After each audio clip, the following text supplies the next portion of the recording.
Bisa kita akan bergabung ke gedung KPK terkait pernyataan dari pihak KPK terhadap penahanan dari mantan Menteri Agama Yakut Khalil Qumas yang telah dilakukan penahanan pada malam tadi. Penyidikan perkara dugaan tindak pidana korupsi terkait kuota haji untuk penyelenggaraan ibadah haji Indonesia tahun 2023-2024. Di mana dalam perkara ini sebelumnya KPK telah menetapkan 2 orang tersangka, yaitu Saudara YCK selaku Menteri Agama periode 2019-2024 dan Saudara IAA alias GA selaku mantan staf khusus Menteri Agama di periode yang sama tentunya.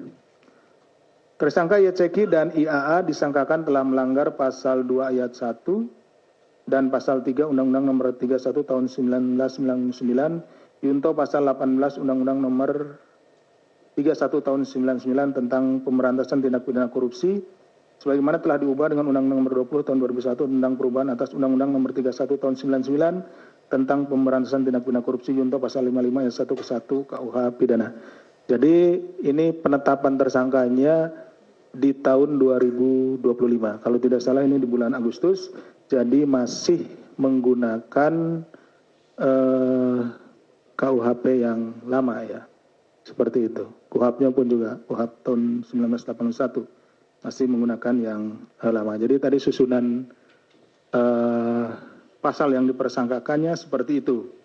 Tapi tentunya nanti di persidangan karena ada undang-undang baru, Undang-Undang Nomor 1 Tahun 2023 dan Undang-Undang Nomor 20 Tahun 2025 tentang KUHP, tadi Undang-Undang 1 2023 tentang KUHP, dan juga penyesuaian ya, pidananya Undang-Undang Nomor 1 Tahun 2026. Di samping itu juga pasal 2, pasal 3 ini ditarik ke KUHP ya, seperti itu. Nanti akan berlaku asas lex corporeal, di mana akan diterapkan terhadap nanti terdakwa gitu ya, itu undang-undang yang paling menguntungkan, jadi pasal-pasal yang menguntungkan, seperti itu nanti. Kemudian pada hari ini KPK melakukan penahanan terhadap tersangka Saudara YCK untuk 20 hari pertama, terhitung sejak tanggal 12 sampai dengan 31 Maret 2026. Penahanan dilakukan di Rumah Tahanan Negara Rutan Cabang Gedung Merah Putih KPK. Sering rekan-rekan menanyakan, ini mungkin kenapa waktunya cukup lama. Tentunya kami tidak ingin terburu-buru. Kami ingin melengkapi dulu bukti-bukti atau kecukupan alat bukti dalam rangka melakukan upaya paksa ini. Kemudian juga rekan-rekan ketahui dan ikuti bersama bahwa secara formil apa yang telah dilakukan oleh penyidik KPK telah diuji dalam sidang peradilan ya, yang diputus pada hari kemarin, hari Rabu tanggal 11 Maret 2026, di mana pengajuan pra peradilan dari Saudara YCK ditolak, artinya bahwa penetapan tersangka yang dilakukan oleh penyidik KPK terhadap Saudara YCK itu sudah benar secara formil. Adapun konstruksi perkara sebagai berikut, kami urut dari penyelenggaraan ibadah haji tahun 2023 ya, atau 1444 Hijriah. Ini pelaksanaan hajinya itu sekitar akhir bulan Juni sampai akhir bulan Juli ya, itu untuk tahun Masehinya. Jadi bulan hajinya itu kalau di bulan Masehinya itu di akhir bulan Juni sampai dengan akhir bulan Juli. Jadi kita tanggal 10 Zulhijjahnya itu ada di sekitaran tanggal 1 atau 2 Juli 2023. Pada bulan Mei 2023 berarti sekitar 2 bulan ya, 2 bulan sebelum bulan haji, pemerintah Arab Saudi memberikan kuota haji tambahan sebanyak 800 kepada 8.000 kuota kepada pemerintah Indonesia. Jadi ini ada tambahan. Ini kenapa? Karena memang selama tahun 2020, 2021, 2023 itu kan sedang ada COVID ya. Ya, sedang ada COVID sehingga ada pembatasan-pembatasan. Jadi setelah dinyatakan COVID itu kemudian bebas, wabah COVID itu, kemudian ditambahlah beberapa kuota. Karena tentunya juga dengan ada pembatasan maka antrian makin panjang, seperti itu ya. Kemudian saudara FHM, selaku Dewan Pembina Forum Sathu, ya, mengirimkan surat kepada saudara YCK. Ya, ini Sathu itu asosiasi travel haji ya. Itu ya, ada asosiasi ini, ada forum-forum ya. Mengirimkan surat kepada saudara YCK yang bertujuan untuk memaksimalkan penyerapan kuota tambahan. Nah, jadi dari grup-grup travel ini salah satunya dari forum Sathu itu mengirimkan surat gitu.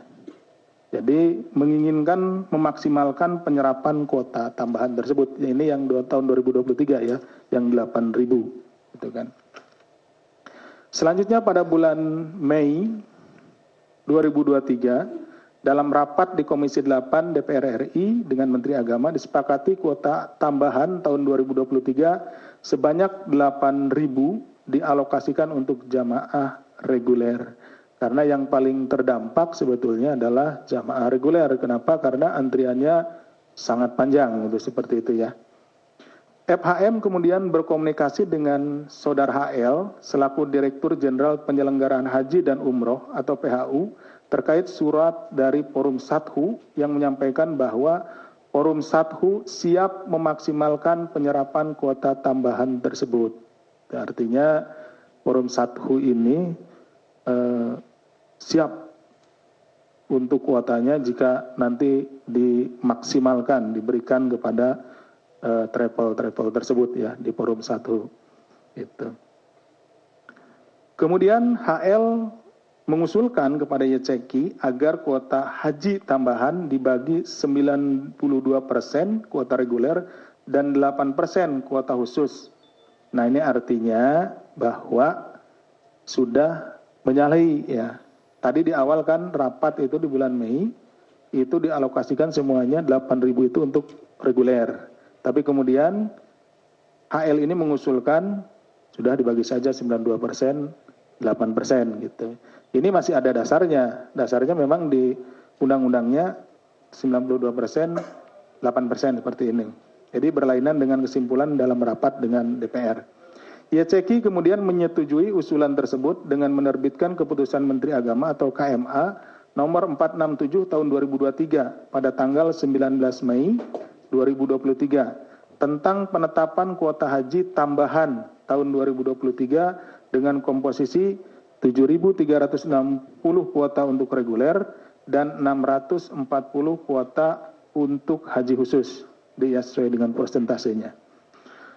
Pada akhir Mei 2023, rapat kembali dilakukan antara Komisi 8 DPR RI dengan Kementerian Agama dengan kesimpulan persetujuan untuk kuota tambahan sebanyak 8.000 tersebut dibagi menjadi 7.360 untuk haji reguler dan 640 untuk haji khusus. Jadi rapat di awal awal bulan Mei itu yang lebih duluan gitu ya.